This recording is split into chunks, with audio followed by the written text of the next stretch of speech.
qu'il y en a plusieurs qui sont là cet après-midi, qui n'étaient pas là ce matin. Alors, je vais récapituler rapidement ce qu'on a vu ce matin. On s'est posé la question ce matin de qu'est-ce que c'est le repos ? Le repos, c'est un concept attrayant, attirant. Moi, ça me donne envie. Mais ça ressemble à quoi le repos en fait ? Si je devais commander le repos pour Noël, ça ressemblerait à quoi au pied du sapin ? Eh bien, je ne sais pas trop. Alors, on s'est tourné vers la Bible pour voir comment la Bible parlait du repos. Et on a vu que le repos, c'est un état de communion avec Dieu, Père, Fils et Saint-Esprit. Le repos, ça existe depuis l'origine du monde, puisque la Bible nous dit que quand Dieu a créé le monde, le 7e jour, il s'est reposé de toute l'œuvre qu'il avait accomplie. Et ce 7e jour n'avait ni soir ni matin, comme si c'était un repos qui ensuite perdurait. Et Dieu invitait l'homme à vivre dans ce repos avec lui. Mais on avait bien noté que le repos, dans ce contexte, ce n'était pas un état d'inactivité. Dieu a continué d'être actif, bien qu'il se soit reposé de son œuvre de création, actif dans l'entretien de sa création. Et l'homme était appelé à être actif dans cet état de repos, actif pour cultiver le monde et le soumettre, pour reprendre une expression de la Bible, cela pour la gloire de Dieu. Donc il y avait une relation vivante entre Dieu et les humains étaient chargés d'une mission qui consistait à cultiver la terre de Dieu pour la gloire de Dieu. Et puis, ce repos originel a été perdu lorsque le mal a fait irruption dans cette création de Dieu et a tout gâché, on pourrait dire. Et là, on a vu ce matin que finalement, avec l'apparition du péché, le travail qui existait avant est devenu fatigant. Il est devenu frustrant. Et le travail de l'homme a commencé à l'épuiser. Et on a parlé de cette apparente absurdité de l'existence depuis ce jour-là, où finalement on se fatigue, on se donne du mal, on fait beaucoup d'efforts, mais c'est comme Sisyphe qui fait rouler la pierre vers le haut de la montagne, puis elle retombe tout le temps, et il recommence, et ça retombe, et c'est absurde. Mais Dieu a voulu rétablir le repos, réinviter les humains à entrer dans son repos, et ça fait l'objet des promesses de Dieu depuis les premières pages de la Bible, et tout au long de l'histoire d'Israël dans l'Ancien Testament. La promesse du repos, c'est la promesse d'un peuple dans un pays avec la présence de Dieu. Et c'est pour ça que quand le peuple d'Israël est libéré de l'esclavage et qu'il s'oriente ensuite vers la terre promise, Dieu dit « ce sera le lieu de ton repos ».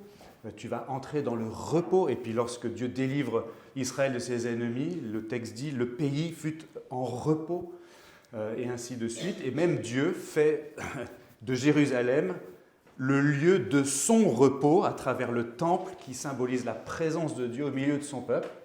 Puis on a vu que les sacrifices qui étaient quotidiens, destinés à entretenir cette relation entre Dieu et son peuple, finalement pointaient vers le sacrifice ultime, qui était celui de Jésus-Christ, lui-même, qui a accepté volontairement d'être séparé du Père, en tout cas dans l'expérience qu'il a faite en tant qu'être humain.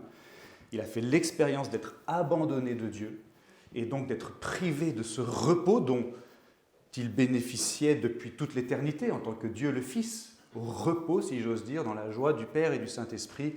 Il a été tourmenté sur la croix pour que nous, on puisse retrouver ce repos qui équivaut à être en communion donc avec Dieu.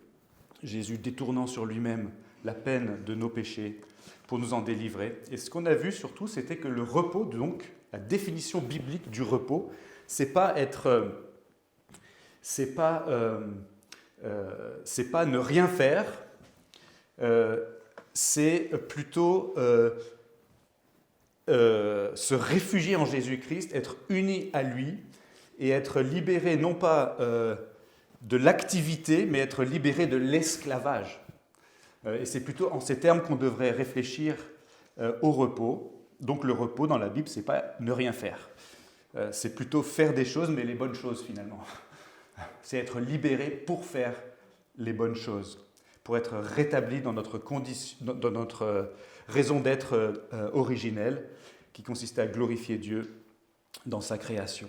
Donc on a vu ça en 3 points ce matin, le repos originel, le repos perdu, et puis le repos retrouvé.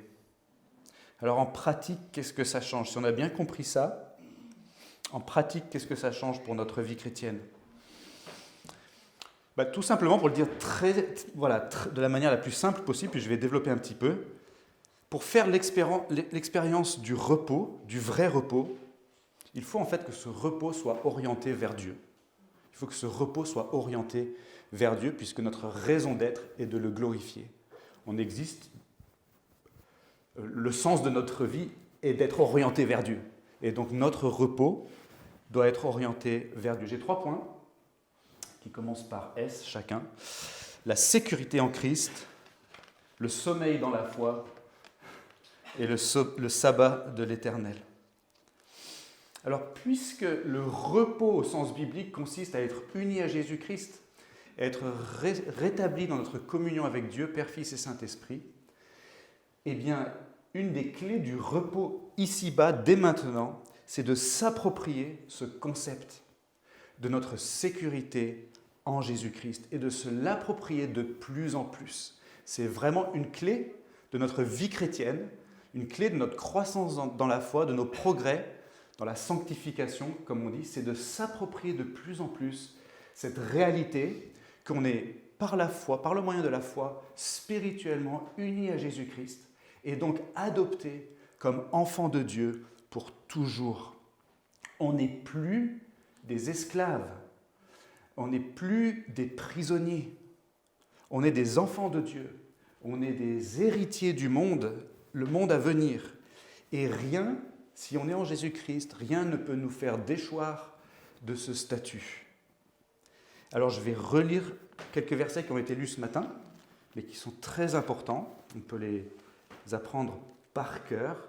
C'est dans Matthieu chapitre 11, versets 28 et 29, où Jésus dit « Venez à moi, vous tous qui êtes fatigués et chargés, et je vous donnerai du repos.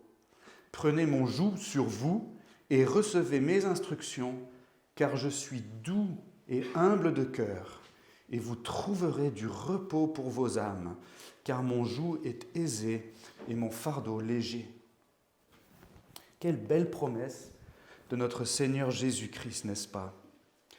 Qu'est-ce que ça veut dire en pratique, venir à Jésus et recevoir son repos? Bien sûr, comme le disait Antoine il y a quelques instants, avant tout, ça veut dire venir à Jésus par la foi.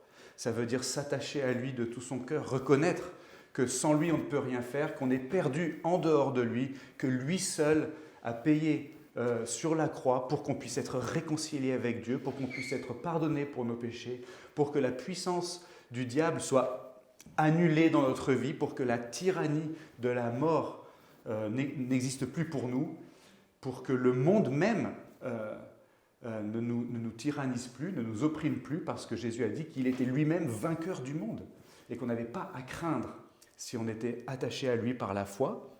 Donc avant tout, recevoir le repos par Jésus-Christ, c'est venir à lui dans la foi. Et comme le disait Antoine, si c'est une démarche que vous n'avez jamais faite à titre personnel, ou si vous êtes en questionnement encore aujourd'hui, n'hésitez vraiment pas à en parler à un ami croyant, ou à moi-même, ou Antoine, ou d'autres personnes qui ont pris la parole ici aujourd'hui.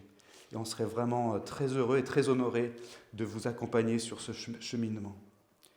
Mais au-delà de ça, de ce lien de la foi qui nous attache à Jésus-Christ, recevoir ce repos, venir à lui pour recevoir ce repos, ça consiste très pratiquement à méditer activement sur ce que Jésus a accompli. Méditer sur ce concept de la grâce qui nous débarrasse de ce fardeau pesant. Dans le livre « Le voyage du pèlerin » de John Bunyan, il y a un personnage, le personnage principal qui s'appelle Chrétien. Et dans ce livre, il transporte un lourd fardeau qui pèse sur ses épaules. Et il le transporte pendant tout son cheminement jusqu'au jour où il arrive à la croix. Et là, le jour où il arrive à la croix, son fardeau lui est enlevé. Et on doit réfléchir à ce concept. Qu'est-ce que Jésus a réellement accompli sur la croix? Qu'est-ce qu'il a accompli pour nous? Comment est-ce qu'il a désarmé le diable dans notre vie? Comment est-ce qu'il nous accorde ce repos spirituel qui se traduit par cette sécurité qu'on a en lui pour toujours? On a besoin de méditer activement là-dessus. C'est une des raisons pour lesquelles, dans notre Église, dimanche après dimanche, et puis même dans les groupes de maison, Et dans la plupart de nos réunions, on va souvent parler des mêmes choses. Bien sûr, il y a plein d'applications différentes, à plein de domaines de la vie différents, mais on va souvent revenir à Jésus. C'est presque devenu une blague dans notre Église, mais Jésus est réellement ce qu'il y a de plus central dans notre espérance et dans notre vie de chrétien. Parce que sans Jésus, sans ce qu'il a accompli par sa mort et sa résurrection, tout le reste n'aurait pratiquement pas de sens.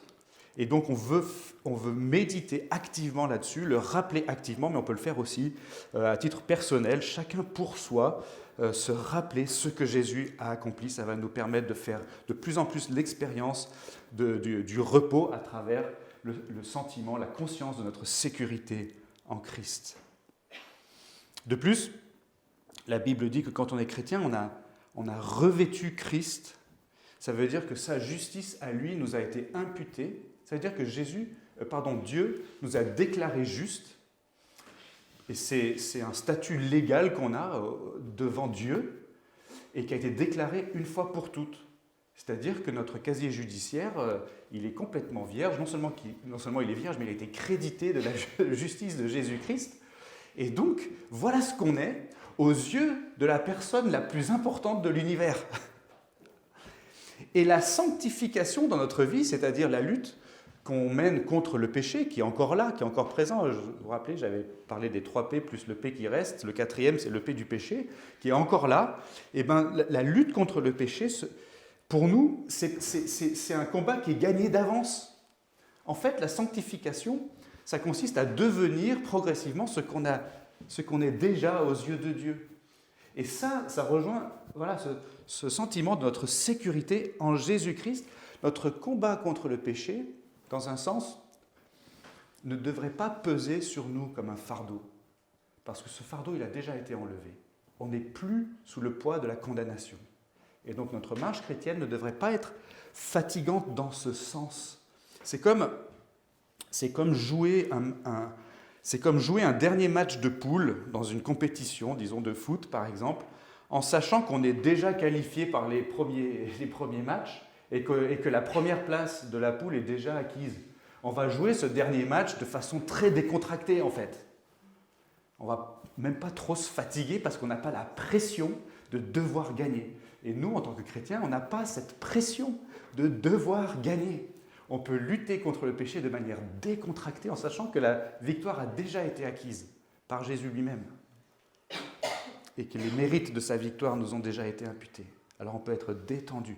Voilà ce que ça veut dire, venir à Jésus et reconnaître que son joug est facile et que son fardeau est léger et faire l'expérience de cela au quotidien.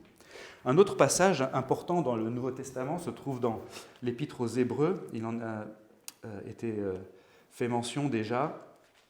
Hébreux chapitre 4, et Dieu voulant, d'ici quelques semaines, ça fera l'objet d'une prédication.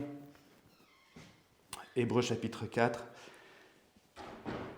Craignons donc, tant que la promesse d'entrer dans son repos subsiste, il s'agit du repos de Dieu, que personne parmi vous ne pense être venu trop tard, car la bonne nouvelle nous a été annoncée aussi bien qu'à eux, c'est-à-dire les Israélites dans ce contexte, mais la parole qu'ils avaient écoutée ne leur servit de rien, car ceux qui l'entendirent ne la reçurent pas avec foi.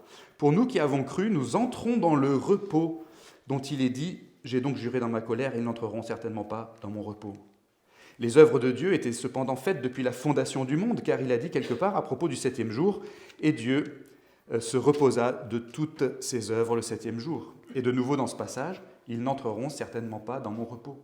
Ainsi, puisqu'il est réservé à certains d'y entrer, et que ceux qui avaient reçu les premiers cette bonne nouvelle n'y entrèrent pas à cause de leur incrédulité, Dieu fixe de nouveau un jour, aujourd'hui, en disant bien longtemps après, par la bouche de David, comme il a été dit plus haut, « Aujourd'hui, si vous entendez sa voix, n'endurcissez pas vos cœurs. » En effet, si Josué leur avait donné le repos, ici c'est une allusion à Josué qui a conduit les Israélites dans la conquête de la terre promise, vous vous rappelez ce qu'on a dit ce matin, si Josué leur avait donné le repos, Dieu ne parlerait pas après cela d'un autre jour. Il reste donc un repos de sabbat pour le peuple de Dieu, car celui qui entre dans le repos de Dieu se repose aussi de ses œuvres, comme Dieu se repose des siennes. Empressons-nous donc d'entrer dans ce repos-là.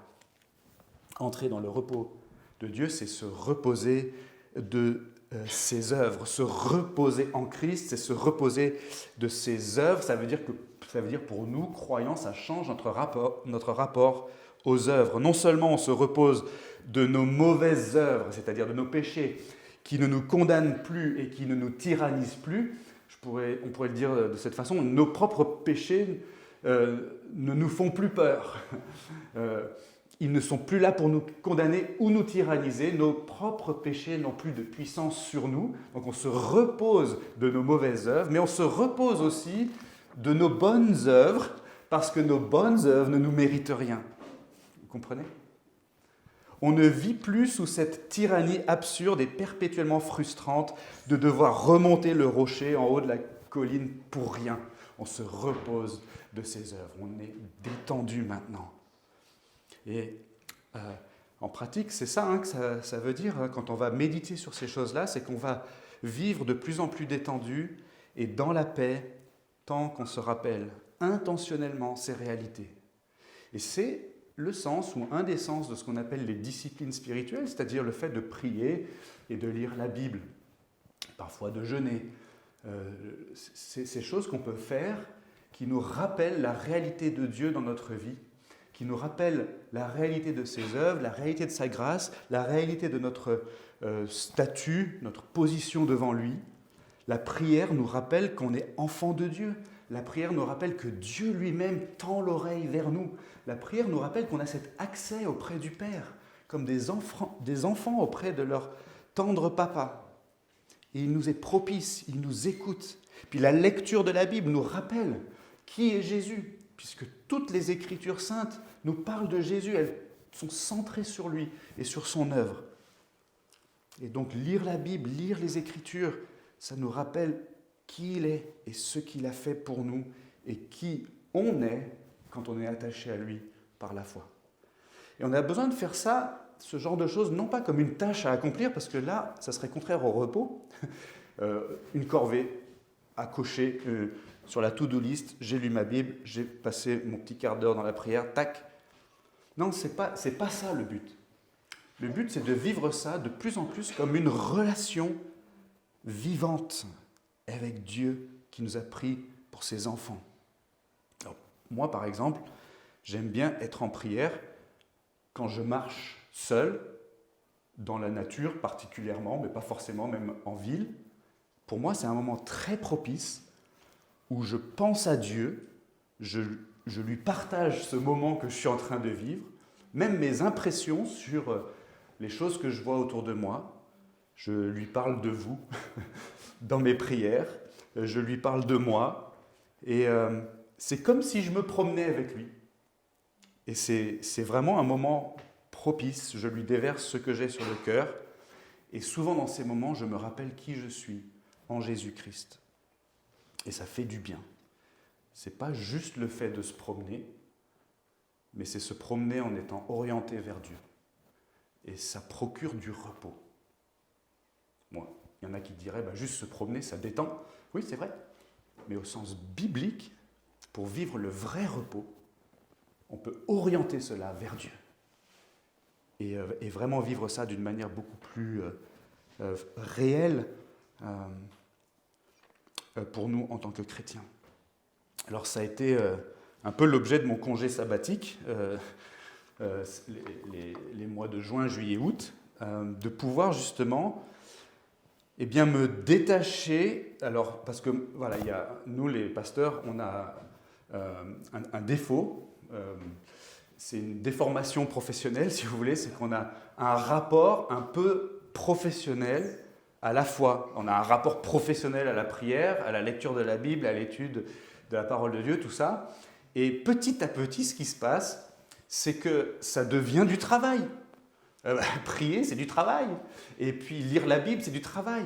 On le fait avec joie, mais c'est du travail, c'est des tâches à accomplir. Et on se détache, c'est le cas de le dire, de cette relation vivante et personnelle avec Dieu. Et moi, j'avais besoin de ce congé sabbatique pour me rappeler qu'avant d'être pasteur, je suis enfant de Dieu. Et le rapport aux Écritures, le rapport à la prière, le rapport au culte n'est pas le même. Et en fait, une des plus grandes joies que j'ai eues pendant mon congé sabbatique, ça a été d'aller dans d'autres églises. Alors ne le prenez pas mal, mais ça a été de pouvoir assister au culte dans d'autres églises et ne pas être pasteur, en fait, dans ce contexte, et de pouvoir recevoir de manière assez inattendue, des fois, vraiment, la parole de Dieu appliquée à ma vie. Et vraiment, une des choses dont j'ai fait l'expérience pendant ce congé sabbatique, ça a été de redécouvrir vraiment la tendresse de Dieu. Dieu comme Père, et pas Dieu comme patron. Et c'est un très bon patron, hein, mais Dieu comme Père qui prend soin de ses enfants et qui a pris soin de moi, et qui m'a communiqué, même par des petites choses, vraiment, sa tendresse et sa patience envers moi. Et ça a été vraiment, vraiment bénéfique. Et donc moi, je vous encourage aussi, à votre tour, à profiter de vos temps de congé, par exemple, non pas simplement pour faire du tourisme, ou du sport, ou des activités ludiques, tout ça, découvrir des musées. Tout ça, c'est super chouette, parce que en dehors des congés, on n'a pas forcément le temps de le faire, tout ça. Mais en même temps, d'orienter ces moments vers Dieu. Profitez de vos congés pour prier plus. Vous avez plus de temps, vous pouvez prier plus. Vous pouvez lire la Bible plus, notamment en famille. Si vous êtes en voyage, n'oubliez pas d'aller à l'église. Allez découvrir des nouvelles églises, d'autres églises que vous ne connaissez pas. Allez rencontrer des frères et sœurs. On reviendra à la question du dimanche en tant que sabbat chrétien. Mais vraiment, c'est des moments propices pour ça. Et quand vous allez dans d'autres églises, il y a une tentation, ça aussi c'est une déformation professionnelle, mais peut-être que ça vous concerne tous et pas que moi. La tentation quand on va dans une autre église, c'est d'être critique. C'est d'analyser tout ce qui se fait et surtout ce qui se fait différemment de chez nous et dire ah, ça ne se fait pas aussi bien que chez nous, ou bien si seulement c'était une aussi bonne église que l'église Lyon-Gerland, etc. Mais en fait, laissez ça de côté et ouvrez-vous à d'autres manières de vivre le culte, en vous rappelant qu'en fait, si vous allez dans une église authentiquement chrétienne, les gens autour de vous sont tous enfants de Dieu comme vous, enfin la plupart sont vraisemblablement enfants de Dieu comme vous, et il y a un lien plus fort qui vous unit à ses frères et sœurs que les choses qui vous séparent, enfin qui vous différencient les uns des autres. Et c'est vraiment enrichissant. Et après, revenez à l'église de Lyon-Gerland et appréciez combien on fait les choses mieux que les autres quand même. Donc ça, c'était la première chose, la sécurité en Christ. Voilà les moyens concrets, pratiques d'entretenir la conscience, la conviction qu'on est enfant de Dieu, qu'on est en sécurité et qu'on peut vivre détendu, en fait, foncièrement détendu. Parce que rien ni personne ne peut nous arracher de la main de Dieu. Et tout a déjà été accompli pour nous. On n'a rien à prouver, on n'a rien à accomplir pour mériter le salut. On va hériter de toute façon du monde à venir. Deuxièmement, le sommeil dans la foi. Alors le sommeil, c'est une grâce incroyable. Non seulement parce que le sommeil, c'est quelque chose que Dieu a inscrit dans notre nature humaine comme étant nécessaire et réparateur. Le sommeil, ça fait des miracles. Mais en plus, parce que Dieu, il ne nous laisse pas le choix, en fait. Il ne nous laisse pas le choix de dormir. En fait, on peut essayer, hein. Il y a des gens qui essayent de battre le record du monde de celui qui dort le moins pendant une durée. Voilà. Mais on ne peut pas tenir très longtemps. Le sommeil, c'est vital. Et quand Dieu nous oblige à dormir, parce qu'il le fait, hein, on est obligé de dormir, il nous oblige en même temps à exercer notre foi. Et ça, c'est une grâce incroyable. Alors, d'abord, c'est réparateur le sommeil. Physiologiquement, on ne fait rien quand on dort, on s'éteint hein, comme une machine, on appuie sur off, et puis, alors qu'on ne fait rien, ça nous répare. Enfin, c'est dingue quand même. On est absolument passif, et même très vulnérable quand on dort, et ça nous répare, comme par magie. Notre Créateur est génial. Alors ça veut dire bien sûr que quand on dort mal, pour des raisons de maladie, d'angoisse, de diverses souffrances, quand on fait des insomnies, eh bien dans ces cas-là, on ne se répare pas bien. Et on peine à se relever. Et si ça dure longtemps, ça nous abîme en fait.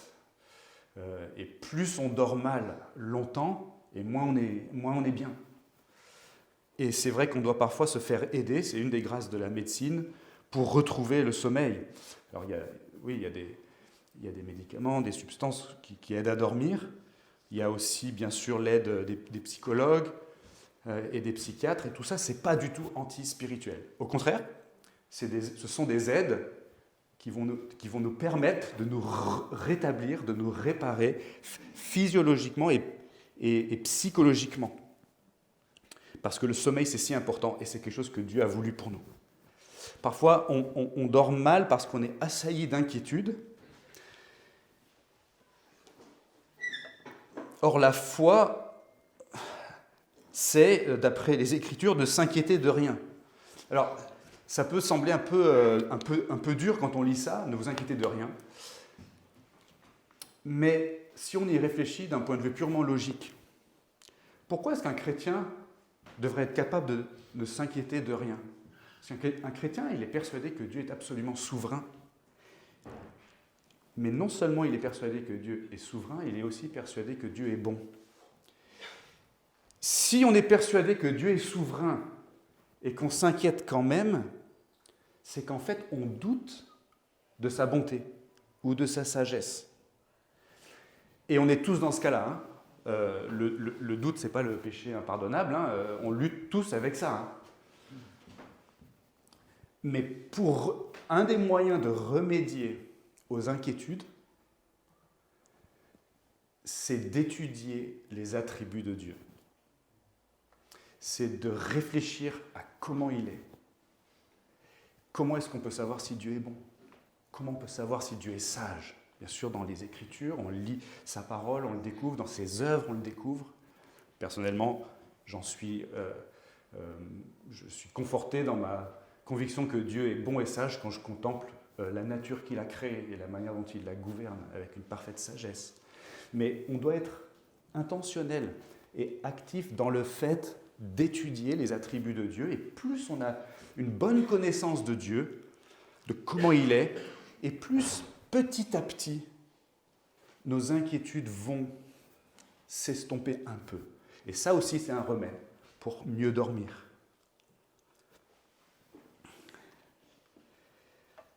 Dans le psaume 127, apparemment c'est Salomon qui aurait écrit ce psaume, et ce serait aussi Salomon qui a écrit le livre de l'Ecclésiaste. Bon, on n'est pas sûr à 100%, mais c'est assez vraisemblable. Et dans le psaume 127, Salomon il dit que ça ne sert à rien de se fatiguer et de se surmener pour obtenir un résultat si on est convaincu que Dieu est souverain.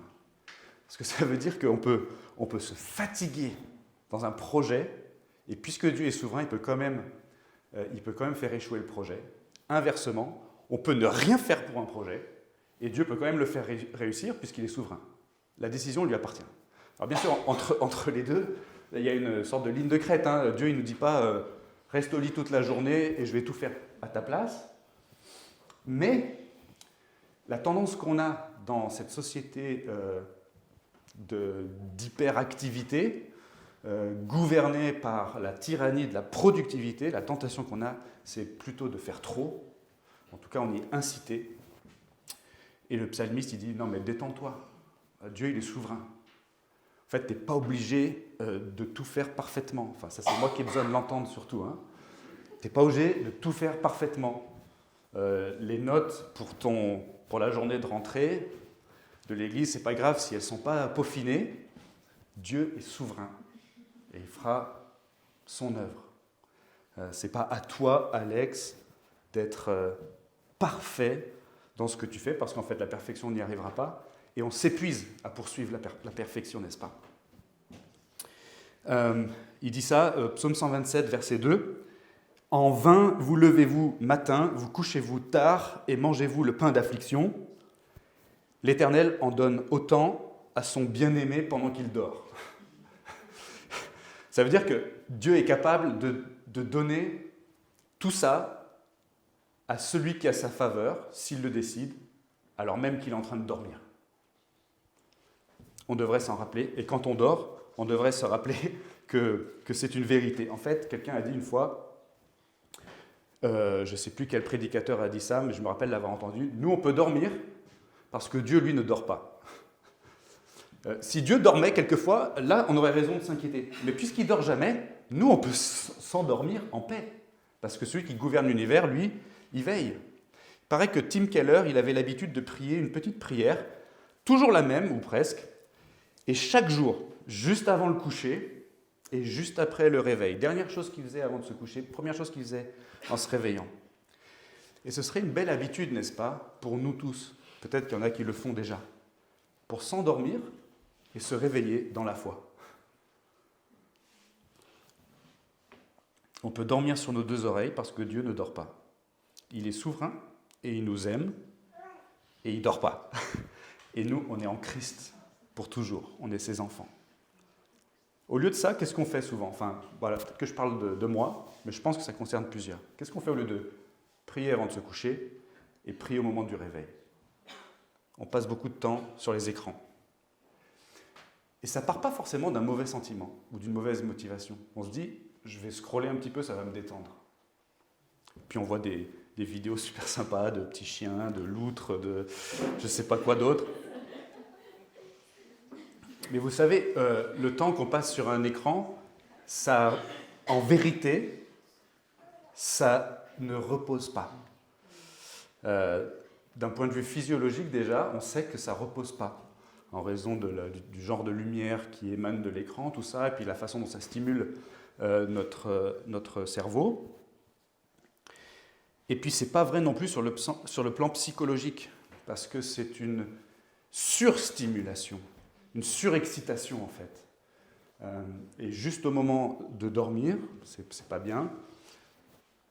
Et je parlais à une psychologue il y a quelques jours qui me disait que, en raison de la brièveté des clips aujourd'hui sur les réseaux sociaux, les clips vidéo notamment, ça passe très vite, c'est 1 minute max, et ben le temps d'attention dont les jeunes sont capables de nos jours tend à se réduire de plus en plus, si bien que de plus en plus de jeunes aujourd'hui ont même du mal à écouter une chanson en entier. Et moi, j'étais à un concert jeudi soir avec un groupe qui faisait des chansons de 22 minutes. Mais c'était bien. On n'avait nulle part où aller, on était obligé d'écouter. Donc.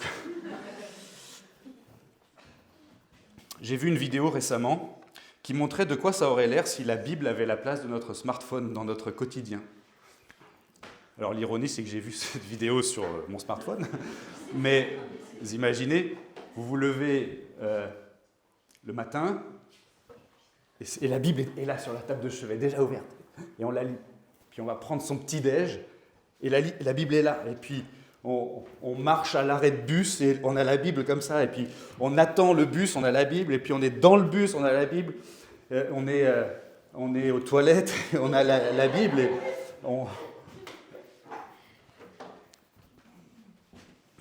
on attend à la caisse pour payer ses courses, on sort sa Bible. Vous vous rendez compte la différence que ça ferait? Tout ça pour dire que le sommeil dans la foi, c'est une pratique hautement spirituelle et bonne pour nous, à condition justement d'encadrer notre sommeil de certaines choses. Et tout à l'heure, juste avant de reprendre, là, pendant la pause, j'ai fait une sieste dans la voiture, mais j'étais tenté de revoir mes notes à la place et je me suis dit non, Seigneur, tu es souverain, et là j'ai plus besoin de dormir en fait. Et ça, c'était probablement la chose la plus spirituelle que je pouvais faire à ce moment-là. Dernièrement, le sabbat de l'Éternel. Vous savez, le sabbat, c'est dans les 10 commandements, c'est le 4e commandement sur les 10. Et si vous fréquentez notre Église depuis suffisamment longtemps, vous savez qu'on croit très fermement que Dieu ne change pas et que quand il a exprimé sa volonté morale, notamment sous la forme des 10 commandements, ce n'était pas pour ensuite la changer plus tard. Donc la valeur des 10 commandements est perpétuelle pour nous. Elle est l'expression authentique, véritable de la volonté morale de Dieu. Et on n'a aucun mal à voir ça pour l'interdiction du meurtre, de l'adultère, du vol, du mensonge, de l'idolâtrie. Mais on a plus de mal à voir en quoi le commandement concernant le sabbat devrait s'appliquer encore aujourd'hui. Et pourtant, on le croit. Ça, c'est le présupposé, en fait. Il y a quelques mois, c'est Denis qui prêchait sur l'évangile de Luc, je crois, et qui avait fait une prédication qui parlait du sabbat, là où Jésus dit le sabbat était fait pour l'homme et non pas, l'homme pour le sabbat. Et je vous encourage à aller chercher cette prédication sur le site internet. Mais le sabbat chrétien, dont le principe est un jour par semaine mis à part pour Dieu, dans la vie de l'homme, le sabbat chrétien, c'est quelque chose que Dieu a voulu parce qu'il nous aime. Il l'a voulu pour notre bien. Un peu comme on est obligé de dormir de temps en temps, eh bien, dans l'ordre, si j'ose dire, naturel de l'univers, il y a un temps qui devrait être consacré à Dieu. 1/7 du temps, à peu près. Et ce qui est super intéressant, c'est de voir dans la Bible pourquoi le sabbat, qu'est-ce qui justifie la loi sur le sabbat. Et il y a deux explications, deux justifications théologiques qui sont données dans la Bible.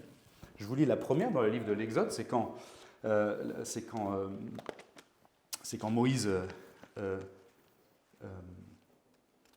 transmet les 10 commandements aux Israélites. Exode chapitre 20, verset 11, dit, je vais lire à partir du verset 8, « Souviens-toi du jour du sabbat », donc c'est dans l'énumération des 10 commandements, c'est le 4e, « Souviens-toi du jour du sabbat pour le sanctifier. Tu travailleras 6 jours et tu feras tout ton ouvrage, mais le 7e jour est le sabbat de l'Éternel ton Dieu. Tu ne feras aucun ouvrage, ni toi, ni ton fils, ni ta fille, ni ton serviteur, ni ta servante, ni ton bétail, ni l'étranger qui réside chez toi. » Et voici l'explication. « Car en 6 jours l'Éternel a fait le ciel, la terre, la mer et tout ce qui s'y trouve, et il s'est reposé le 7e jour. C'est pourquoi l'Éternel a béni le jour du sabbat et l'a sanctifié. » Donc là, on a une raison qui remonte à l'origine du monde. Une raison, dirait-on, créationnelle. C'est dans l'ordre de la création de Dieu. Lui-même s'est reposé après les 6 jours. Le 7e jour s'est reposé. C'était j'en parlais tout à l'heure en introduction, le jour du repos de Dieu lui-même. Et donc on doit reproduire ce motif, nous aussi, puisqu'on fait partie de la création de Dieu. L'autre raison se trouve dans le livre du Deutéronome, chapitre 5, verset 12 à 15, « Observe le jour du sabbat ». Donc là, c'est la deuxième fois que Moïse transmet les 10 commandements aux Israélites. « Observe le jour du sabbat pour le sanctifier comme l'Éternel ton Dieu te l'a commandé. Tu travailleras 6 jours et tu feras tout ton ouvrage, mais le 7e jour est le sabbat de l'Éternel ton Dieu. Tu ne feras aucun ouvrage, ni toi, ni ton fils, ni ta fille, ni ton serviteur, ni ta servante, ni ton bœuf, ni ton âne, ni tout ton bétail, ni l'étranger qui réside chez toi, afin que ton serviteur et ta servante se reposent comme toi. Tu te souviendras, c'est là l'explication, que tu as été esclave au pays d'Égypte et que l'Éternel ton Dieu t'en a fait sortir à main forte et à bras étendus. C'est pourquoi l'Éternel ton Dieu t'a commandé de célébrer le jour du sabbat. » Donc là, dans le premier cas, l'explication était créationnelle. Dans le deuxième cas, l'explication renvoie à la libération de l'esclavage en Égypte. Et donc c'était une explication plutôt relative à la rédemption qu'à la création. Mais ces deux explications, ces deux justifications sont très pertinentes pour nous aujourd'hui. Nous aussi, on fait partie de la création de Dieu. Et donc c'est dans l'ordre naturel des choses qu'un jour soit mis à part dans la semaine pour ça. Mais nous aussi, on fait l'objet de la grâce de Dieu et de sa délivrance, lui qui nous a délivrés de l'esclavage du péché par la mort et la résurrection de son Fils. Et ces deux raisons devraient nous motiver à respecter, à observer le jour du sabbat. Je vais bientôt terminer, je vais essayer d'aller vite parce que j'ai dépassé l'heure. Dieu nous demande de sanctifier le jour du sabbat. Sanctifier, ça veut dire mettre à part. Dieu veut déjà que l'on considère qu'il y a un jour qui est mis à part pour Dieu intentionnellement. Ça veut dire que dans la façon dont on pense à notre semaine, on devrait identifier ce jour comme étant prioritairement le jour pour l'Éternel. Une des choses que Denis nous a expliqué quand il a prêché sur le sabbat, en tant que pratique chrétienne, c'était qu'en fait, le dernier jour de la semaine pour les Juifs est devenu le premier jour de la semaine pour les chrétiens, puisque Jésus est ressuscité le premier jour de la semaine. C'est pourquoi nous, les chrétiens, depuis les origines de l'Église chrétienne, on se réunit le dimanche et plus le samedi comme le faisaient les Juifs. Le samedi, c'était le jour où Jésus était mort et enterré, dans la semaine sainte, et il est ressuscité le dimanche matin, et les chrétiens se réunissent le dimanche pour cette raison, parce qu'en fait, ce repos qui était promis par Dieu, par sa grâce à son peuple, a été réalisé précisément par la mort et la résurrection de Jésus. Et donc le repos du sabbat juif pointait vers la venue de Jésus. Maintenant qu'il est venu et qu'il est ressuscité, il a inauguré une ère nouvelle, et on entre dans le repos de Dieu par Jésus-Christ. C'est pourquoi on se repose naturellement le dimanche et pas le samedi. Et donc c'est tout ça pour dire que dans notre esprit de chrétien, on devrait penser au dimanche comme étant littéralement le jour du Seigneur, le jour à part, le jour qu'on veut sanctifier, qu'on veut observer. Et donc déjà, c'est une bonne habitude à prendre dans nos plannings familiaux ou personnels, de se dire le dimanche, c'est principalement, prioritairement pour ça. Deuxièmement, qu'est-ce qu'on priorise, qu'est-ce qu'on va faire le dimanche ? Le dimanche est à part, et si on l'oriente vers Dieu, comme c'est un peu ce que j'essaie de vous convaincre depuis tout à l'heure, si on veut orienter le repos vers Dieu, le dimanche, naturellement, va être orienté vers Dieu à travers le culte en assemblée, et à travers la communion fraternelle. Le jour du dimanche, le jour du sabbat chrétien, c'est le moment propice, non seulement pour adorer Dieu en tant que peuple, mais aussi pour passer du temps les uns avec les autres. Voici ce qu'il est écrit dans notre confession de foi concernant le sabbat chrétien. Comme c'est une loi naturelle, qu'en général une certaine mesure de temps soit mise à part pour le culte divin, Dieu a aussi spécialement désigné, par un commandement positif, moral et perpétuel de sa parole, liant tous les hommes de tous les temps, un jour sur 7 comme sabbat à lui consacrer. Depuis le commencement du monde jusqu'à la résurrection du Christ, ce jour fut le dernier de la semaine. À partir de la résurrection de Christ, et pour être continué jusqu'à la fin du monde comme le sabbat chrétien, il est devenu le premier jour de la semaine, appelé dans l'Écriture le jour du Seigneur. Ce sabbat est vraiment consacré au Seigneur lorsque les hommes, ayant auparavant préparé leur cœur et mis en ordre leurs affaires ordinaires, non seulement observent tout le jour un saint repos de leurs propres œuvres, paroles et pensées se rapportant à leurs travaux et récréations profanes, mais occupent tout leur temps aux exercices publics et privés du culte et à des devoirs d'obligation et de miséricorde.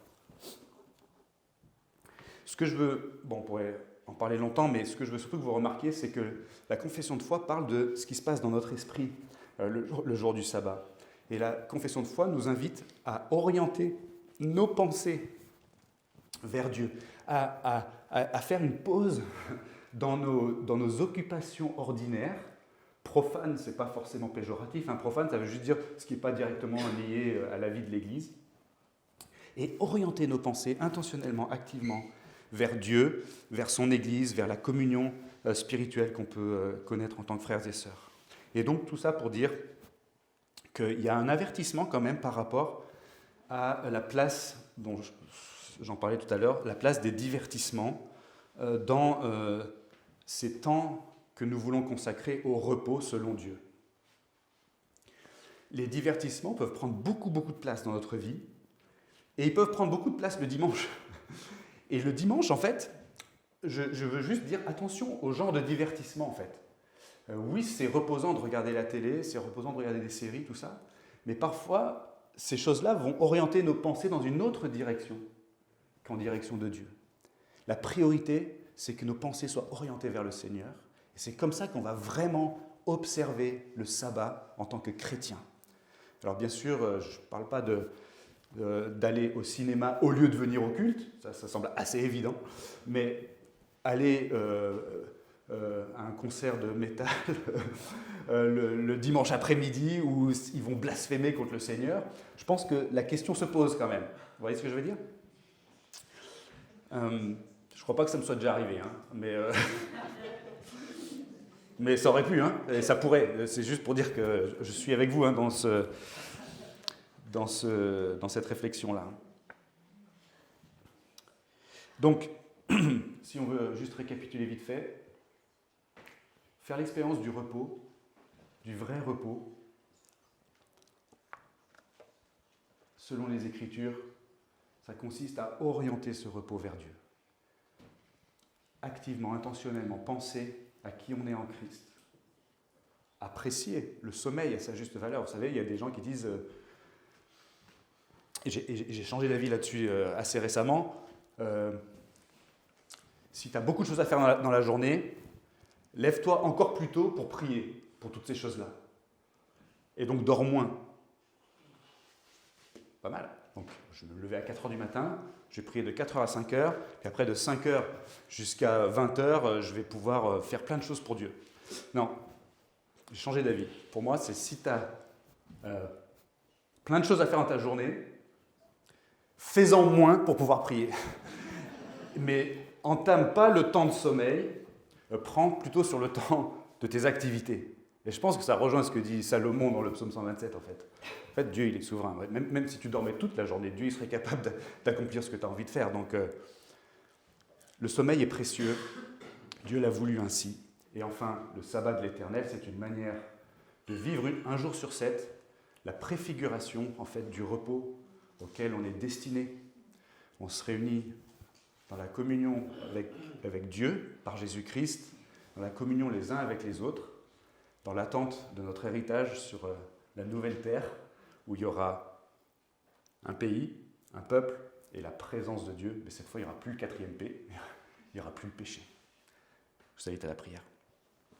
Seigneur, merci beaucoup pour ces moments de réflexion sur ce thème important qu'est le repos. Et je prie vraiment que s'il y a 2-3 choses utiles pour nous, qui ont été dites, alors qu'on puisse les retenir et puis les mettre en pratique. Ce qu'on recherche surtout, Seigneur, c'est ta gloire.